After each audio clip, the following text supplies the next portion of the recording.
actually pursuit of happiness and live in happiness and actually think about your surroundings of happiness, because environments and who you spend time with and who you surround yourself with really does make a difference.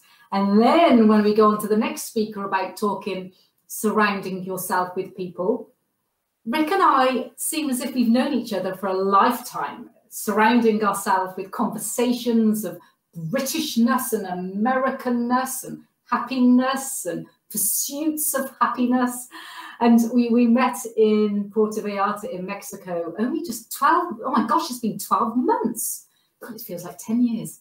But it's amazing to have Rick here. You can read his bio. Obviously, he's an accolade in everything that he does. But for me, he's not just an amazing friend and a support of Hit Talks and everything that I do, but he is also a great storyteller. So again, as I say many times, Rick, thank you so much for being here at Hit Talks. And I now, on this 8-hour Mammoth live stream, give you your 8 minutes.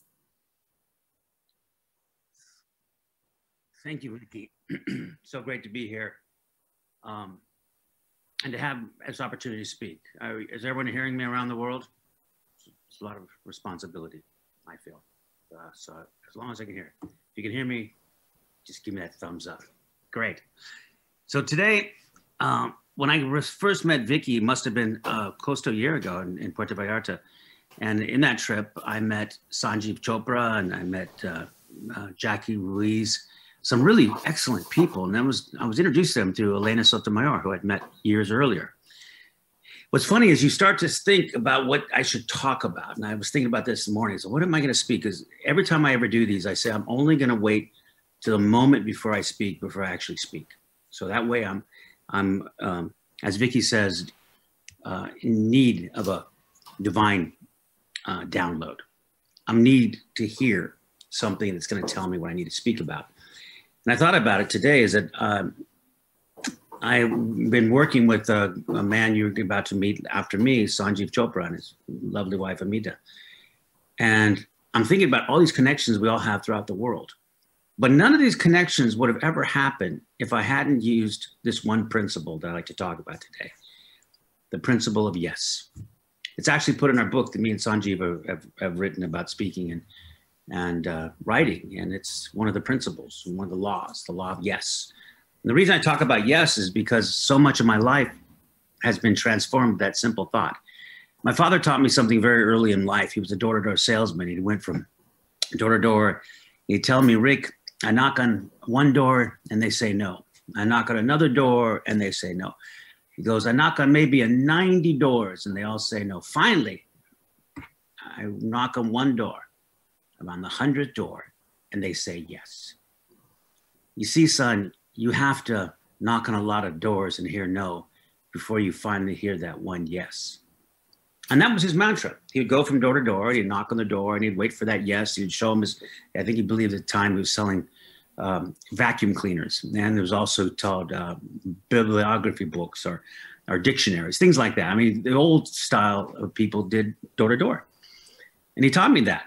And he was a door-to-door salesman. So when I went into work in Hollywood, I always remembered that thing he would say, remember. So anytime someone said no to me, I would learn to say, okay, there'll be another yes. Just down the door, there's going to be another yes.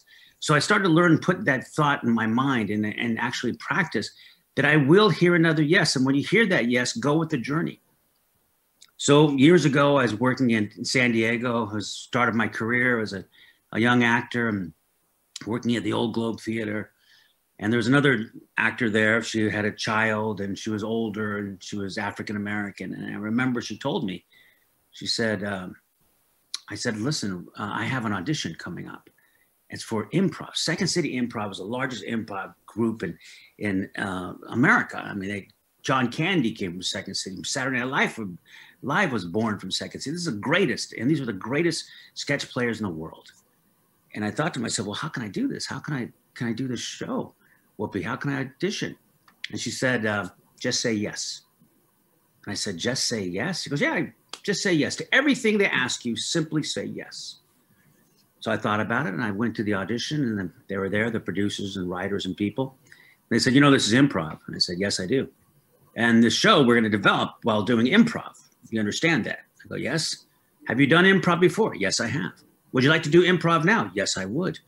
Look at that. That's a big pirate ship. Yes, it is, Captain. It's the largest pirate ship I've ever seen. And it went from there. I finished the improv with them, saying yes the whole time. And the man looked at me and he said, you got the job. So they hired the other actor, and that actor was known as Whoopi Goldberg. Whoopi Goldberg went on to have quite a career.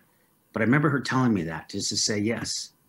Years later, when I worked in Living Color, there was a fly girl who used to come in the office every day. And she was one of the dancers, and she would take me aside. She was Latina, and I was Latino, and we'd help each other in any way we could. And one day she turned to me and says, could I be an actress? And I said, say yes, you can.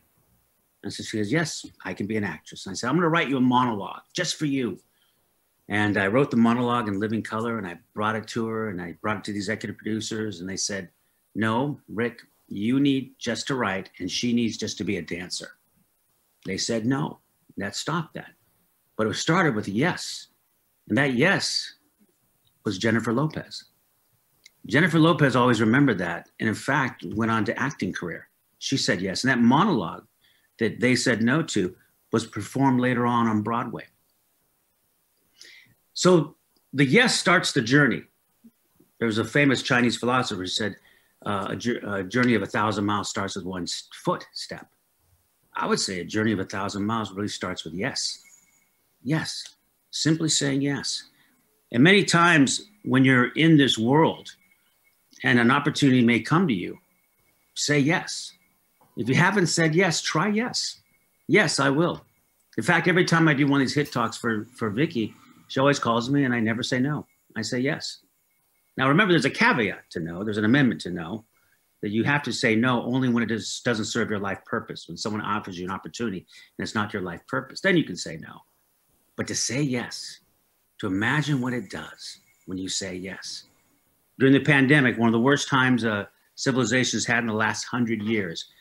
And I remember looking at myself going, what am I gonna do? This pandemic's happening. I'm a performer. How will I work? How will I write? How will I produce? How will I do anything? And I didn't know. And I remember I was brought to my attention that Shakespeare wrote Lear during a pandemic, and Newton wrote some of his greatest theories during a pandemic. In fact, a pandemic sometimes can be a reset, a chance for us to think, to look at our circumstances and wonder what we need to do. And that's what happened to me. I said, yes, okay, here we have a pandemic. What's going to happen? I started talking to Sanjeev Chopra, who worked with me in Puerto Vallarta with a wonderful seminar that Jackie Ruiz put together, where I met Vikki and we all met. And I talked to Sanjeev and I said, Sanjeev, what do you want to do? And he said, let's do something together. And I said, that's wonderful. And he said, okay, let's do something. Let's write a book. And I said, yes. And now we've just completed a book together. We're going to show it to people. I hope the word comes back well on it. But that was our journey, saying yes. So if you say yes in your life, more and more you say yes, you'll see it as the best way to start a journey that you can be a part of. And thank you so much. And I hope you use yes more often in your life. Namaste.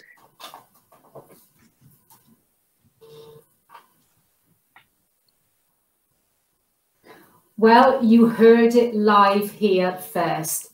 Rick Najera never says no, or says yes most of the time. So after this show, which is only in about 3 hours, 50 minutes, I'm going to be messaging him lots of weird things to make sure that he says yes to everything. But no, it is. If it is for your soul's purpose and you feel it again from your gut and from your heart, and it just get that sense of knowing, what have you got to lose?